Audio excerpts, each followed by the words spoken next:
Hello everybody and welcome to Forever Motorsports on Forever Sports for the weekly live show on this channel. Of course, I'm joined with Reece. Reece is currently in Durban, South Africa. I am up in Johannesburg, South Africa. And of course, we're going to get with all the Formula One news of the last 2 weeks because we did actually miss last week's show.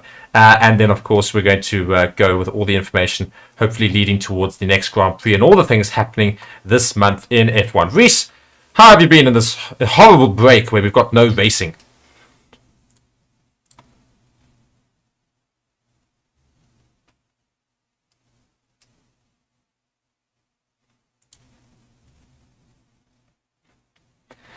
I know, and everybody's been so bored at home thinking, oh, there's no Formula One racing right now. I just want something to do with Formula One. So people are gaming.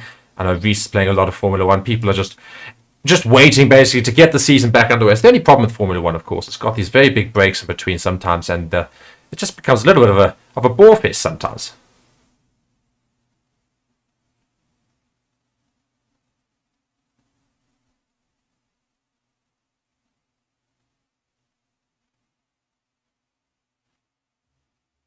Yeah.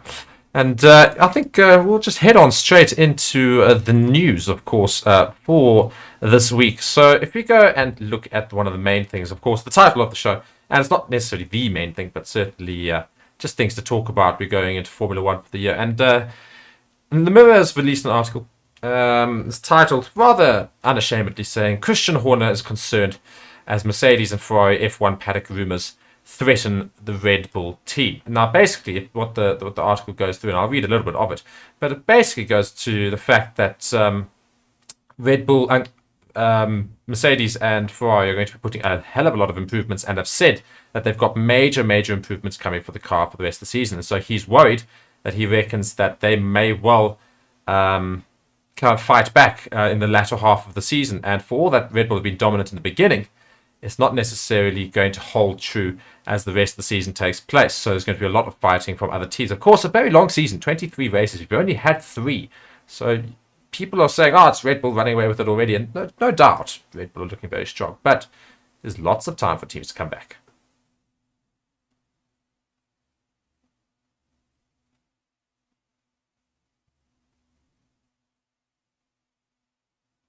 Just in case the FIA come in and enforce some changes to slow them down. Yeah, and yeah, it'll be interesting to see if Red Bull do indeed have some small things up their sleeve, and whether or not they aren't actually showing the full might of their car yet, just so that they can try and ensure they've got answers for when other teams can improve theirs. But I read the article here and it says, despite making early changes to the RB19, the wind tunnel penalty limits Red Bull's chances to make improvements to the car. This could allow Mercedes and Ferrari to catch up to Red Bull as the season progresses, given they are allowed to spend more time on their development. Horner says the wind tunnel penalty is the reason why he is not taking his team's current position for granted. Of course it's painful. This is Horner speaking, by the way. Of course it's painful. It forces us to be efficient and very choosy in the runs that we do, he told Sky Sports. So yeah, it's just something that we've got to manage. He went on to reference that paddock speculation about upcoming upgrades for their rivals, adding, a lot of things could change. There are rumors of big updates for Mercedes and Ferrari once we get to Europe. Of course, European racing starts in just a bit after the Baku, obviously. But yeah, so you're certainly not counting chickens, Christian Horner.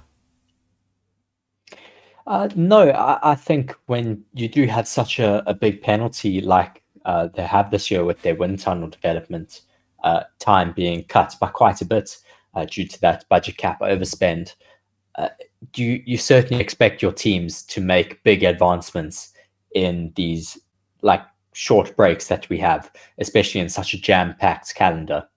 Yeah.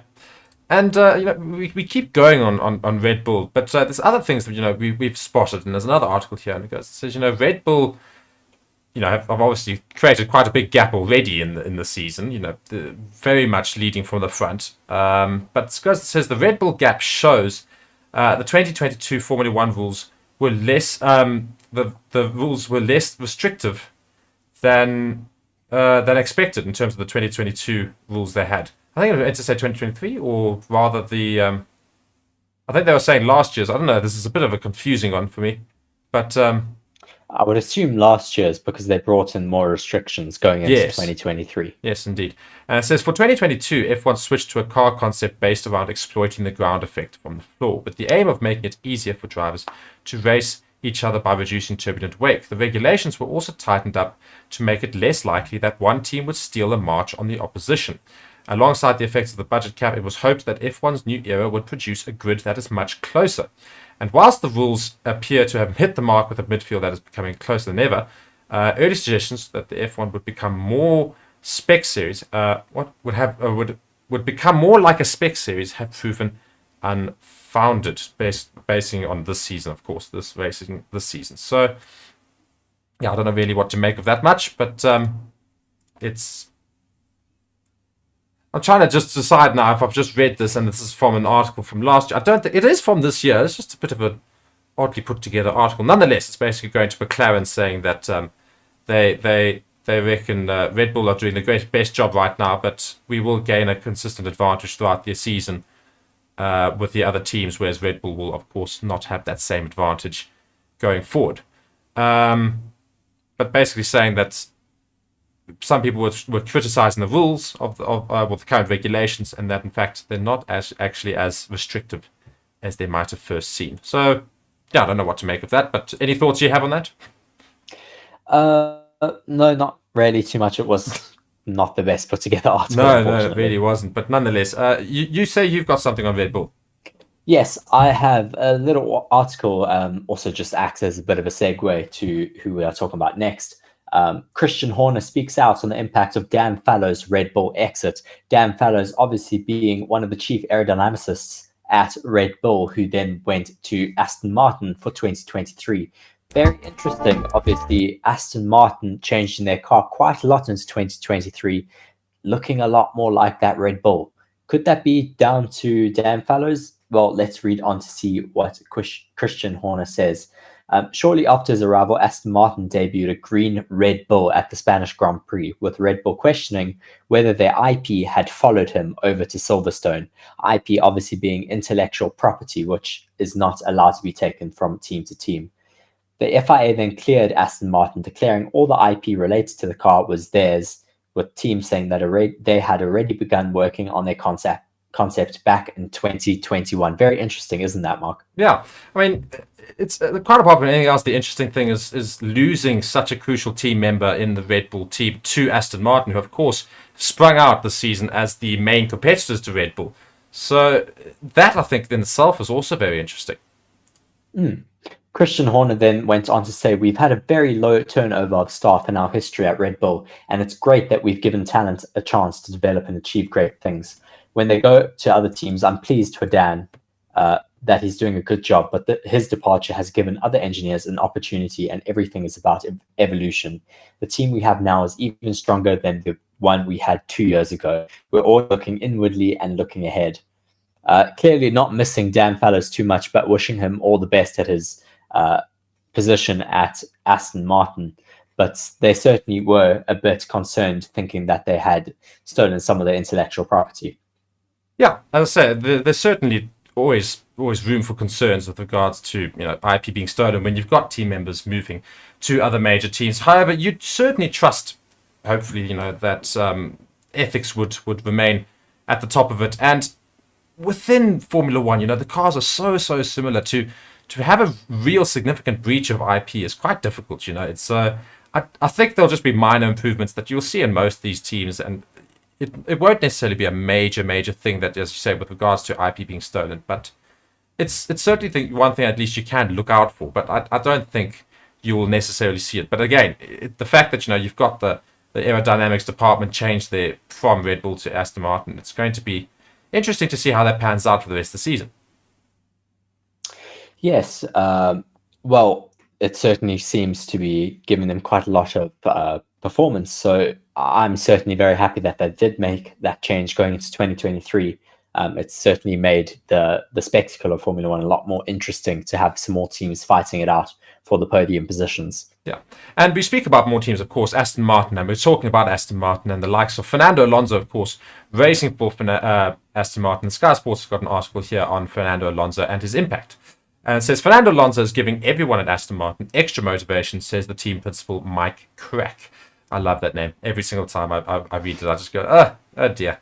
But he goes, and the article goes to say, it says Fernando Alonso has claimed 3 podiums in his opening 3 races for Aston Martin. Mike Crack says Spaniard is leading by example and providing extra motivation for team members. Alonso sits 3rd in the Drivers' Championship, whilst Aston Martin are in 2nd in the Constructors' Championship. Just pause there. I mean, I still cannot believe that out of all the teams in the grid, Aston Martin were going to be the ones that are like right near the top there, being the only ones really threatening Red Bull a little bit this season so far. Yes, I mean, I certainly didn't think we'd see that going into the season opener, but I was pleasantly surprised and very excited to see Aston Martin and, of course, Fernando Alonso fighting it out for the podium. It's so great to have the Spaniard back fighting out at the front of Formula One. Yeah, and I just read on the article here. It says the 41-year-old sits 3rd in the Drivers' Championship behind the 2 Red Bull drivers, whilst Aston Martin's much improved AMR 23 has lifted the team to 2nd in the Constructors' Championship after finishing 7th last season. At the Australian GP, Crack outlined how the Spaniard's arrival had helped to push the Silverstone-based outfit forward. And he goes on to say, he brought a lot of energy, a lot of positiveness when he arrived. He is leading by example at all times. He's there very early, he's working really hard, and it is this lead by example that everybody just sees and grabs on and gives us an extra level of motivation. And I think the singing of the name, and this is in reference by Aston Martin mechanics after the Saudi Arabia GP podium, was like a confirmation also for him that he really brought a lot into the team. Of course, a lot of people watching Formula One would also know that Aston Martin team just looks to be really enjoying themselves at the moment, probably having the most fun out of any team right now. Yes, I certainly think they weren't expecting to be so competitive going into the season, being able to be faster than the Ferraris and the Mercedes right now. Will we see Fernando Alonso, though, getting that first race win in a decade, his 33rd win in his Formula One career? That is what is yet to be seen. And I've got also another article here from Formula One. They were talking to Max Verstappen, asking him if he thinks Fernando will get that 33rd win. Max said here, I think Fernando should have won already a lot more races than he has done. I think he deserves a lot more, said Verstappen. So I would be quite happy to see him win number 33, but I also, in a way, would like to see him win more. So we'll see in the coming races. Yeah, I mean, I would love to see Fernando Alonso win, of course. And he also goes and says, Mike Crack going on to say in this article here, it says, Fernando shows what a champion we have. He says, if you look at all the seasons, he was always up there, being free practice 1, free practice 2. He's always up there and pushes the maximum all the time. And as you say, he hopes to try and get onto that podium. And can Aston Martin and Fernando Alonso go and put themselves ahead of Red Bull? The only time will tell. But I'll tell you something, I would not be surprised. And as much as I'm a big Red Bull fan, it would be fantastic to see a green Aston Martin driver on top of that podium there, drinking the champagne, doing the whole honours. I mean, that would just be great for the world of Formula One, wouldn't it? Yes, definitely. I think it would also be incredible to see Fernando Alonso back on the podium.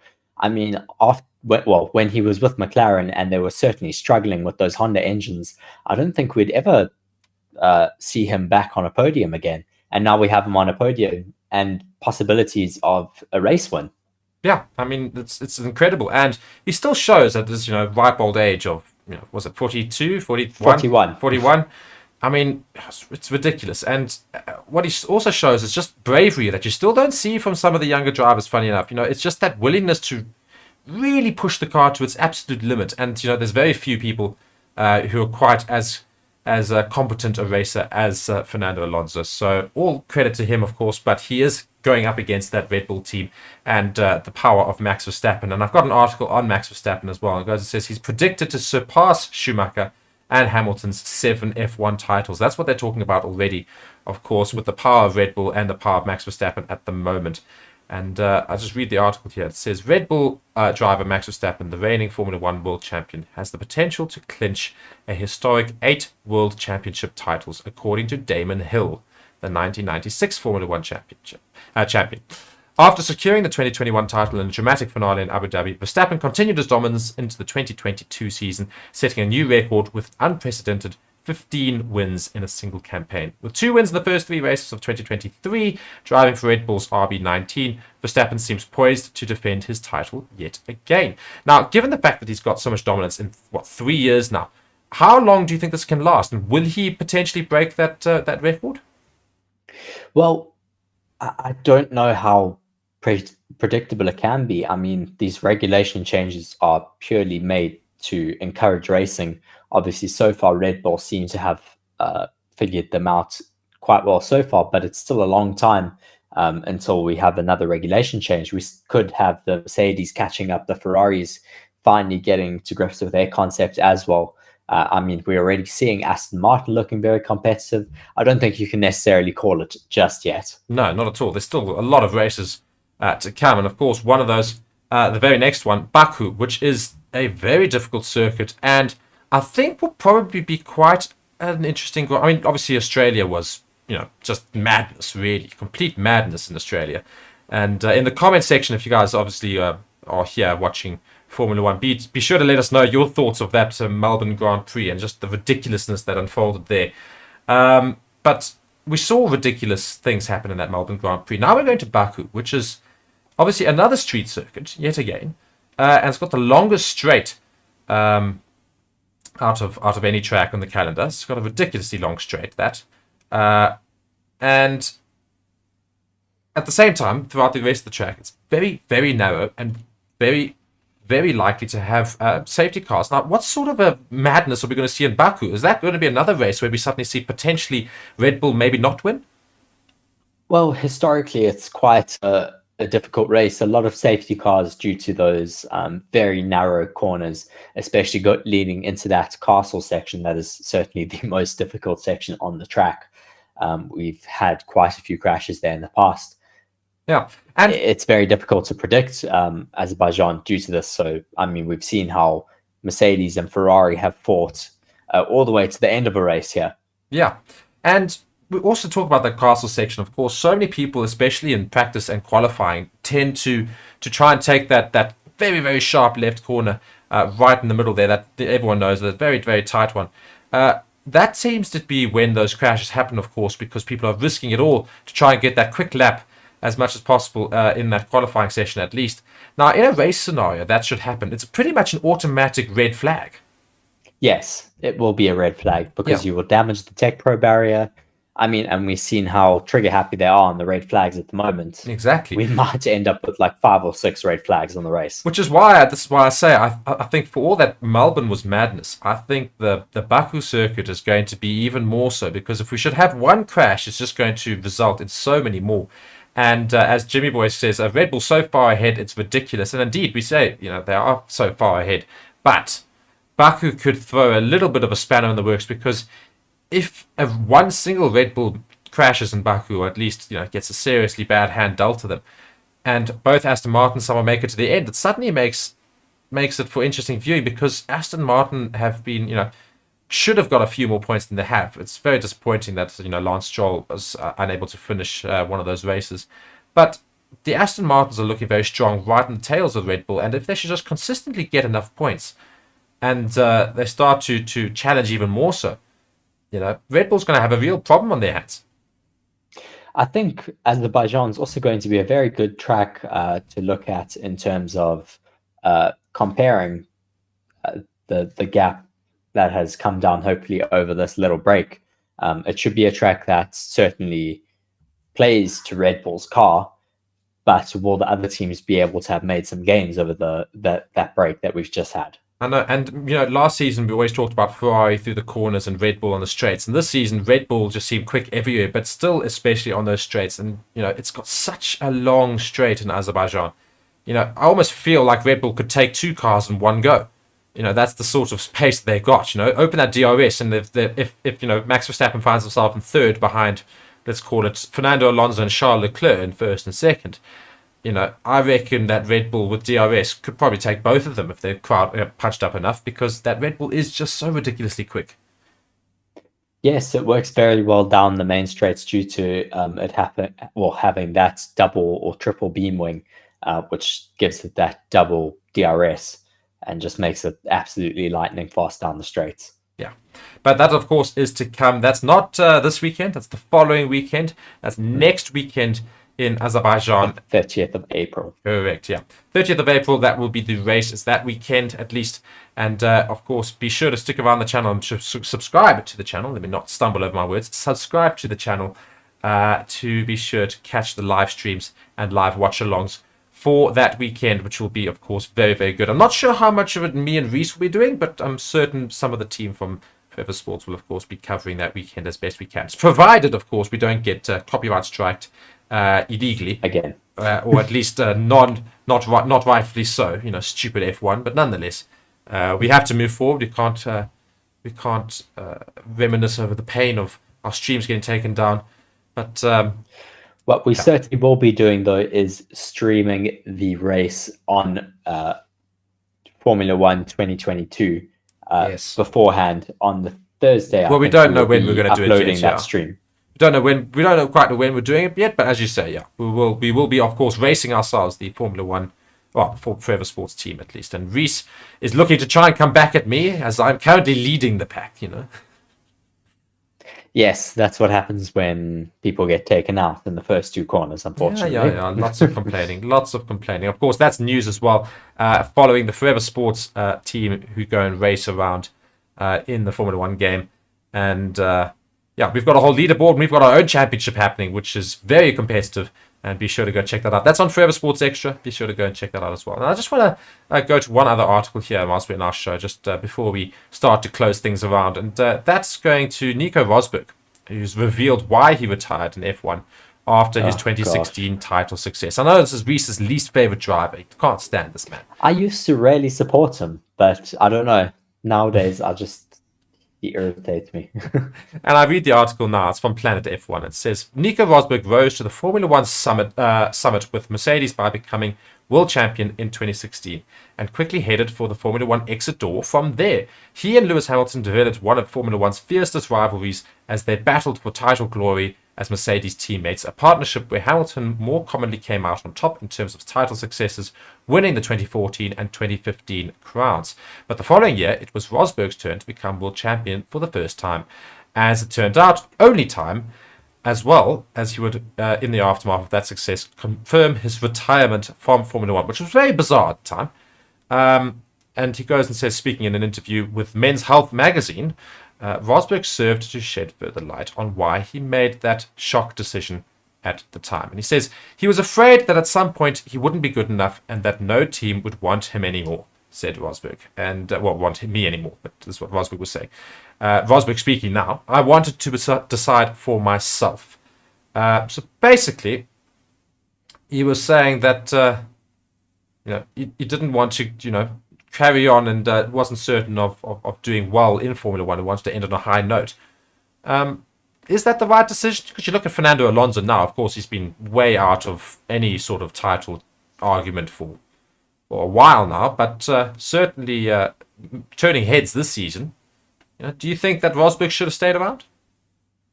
Well, I think he'd made up his mind at that point. I think as a driver, once you change your mind and decide to move on from racing and be more with your family and all of that, I think you don't necessarily change your mind and you don't think that it's a bad decision. I mean, we see Sebastian, he could have had an extremely competitive car this year, but he is happy to be at home with his kids and his wife.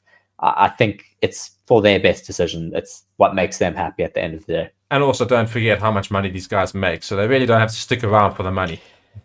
Yes, and I mean, now Nico Rosberg, I think he does a lot of commentary for Sky Sports in Germany. So he's still very involved in Formula One, and I'm sure Sebastian Vettel will still be very involved, as we're actually seeing quite a lot of rumors of him taking over from Helmut Marko. Yeah, that would be insane, wouldn't it? It would be great, wouldn't it? Definitely. And do you have anything else before we start to close up the show? I think maybe a couple of articles, or perhaps, we'll just edit out with a small discussion. I think I just had one more article that I enjoyed reading, just saying Mick Schumacher's explained how his new Mercedes reserve driver role has left him feeling shocked. Mick Schumacher has opened up about his time at Mercedes so far as he gets stuck into his reserve driving role and simulator duties for the 8-time Constructors' Championship, or Constructors' Champions, admitting that one particular moment left him feeling quite shocked. In a new diary for the official Mercedes website, Schumacher spoke about his first few months at the factory and trackside, his duties in the simulator, and how he is trying to be a helpful addition to the workforce wherever he can. Since he joined Mercedes, he's been setting out in a great. Settling in great. Sorry, everybody is just so open-minded towards him, and that they're making him feel very welcome in Brackley. He's still getting used to the new level of preparation that you see here and trying to soak up as much information as he can. There's still a lot of people I haven't met yet, but it's getting fun. It's been fun getting to know as many colleagues as I can. My main focus up to now has been working in the simulator because I've raced a car until this new set of regulations. I have a good understanding how to drive them, which has helped me in my role so far. Just looking for why he's shocked, but I think I did read this a bit earlier. It was due to the fact that he is involved a lot more in Mercedes in the engineering discussions that happen compared to when he was at Haas Formula One team. They did not include the drivers as much in their engineering conversations. Obviously, it helps a lot with these drivers to be included in that, as at the end of the day, they are the ones driving the car and have to be comfortable in it. Yeah, and so it's an experience of different teams for Mick Schumacher there. Coming from Gunther Steiner's Haas, of course, very autocratic there. Gunther Steiner is the law, and of course a very interesting character within Formula One. Everybody loves loves Gunther. They all love Gunther's character, I think, for dramatic purposes. Quite a Bus character, but nonetheless, I think Mick must be enjoying being at Mercedes in terms of environment a little bit more than Haas. I feel like he was very much made a scapegoat in Haas. Yes, for sure. I definitely think he's a lot more comfortable at Mercedes. Obviously, Toto Wolff was a friend of Michael Schumacher's, so he'll also be very he'll feel very entitled to look after Mick due to the fact that he knew Michael. Yeah, but we don't want nepotism, do we? We want him there on merit, and I do think he's got the merit, and of course he definitely has the name. But I would love to see Mick Schumacher back in a team that supports him in Formula One. Hopefully, we'll see him back next season. But that is, of course, lots of things that we're going to look forward to in the future of Formula One. Guys, I think we're going to start wrapping it up there. And Reece, any final words you have on Formula One at the moment? Last thing is just that Carlos Sainz has his appeal set for tomorrow morning. So he will be having that appeal on his penalty in Australia. So we shall be keeping quite close eyes on what happens with that tomorrow morning. Big information that could come out of that. And of course, that's to do with his penalty right at the end of the race, which resulted in him not getting any points due to a safety car finish, or at least a rolling restart finish. But yeah, that'll certainly be something to look out for especially for RE fans and just general fans around the world. But guys, thank you so much for watching, and thank you, Reece, for joining us this evening for the weekly show. Of course, we do it every Monday, or at least try to do it every Monday. We will try and bring you as much news as possible as we see and come by it going forward. But yeah, we are, of course, very busy nonetheless. Thank you guys so much for watching the show.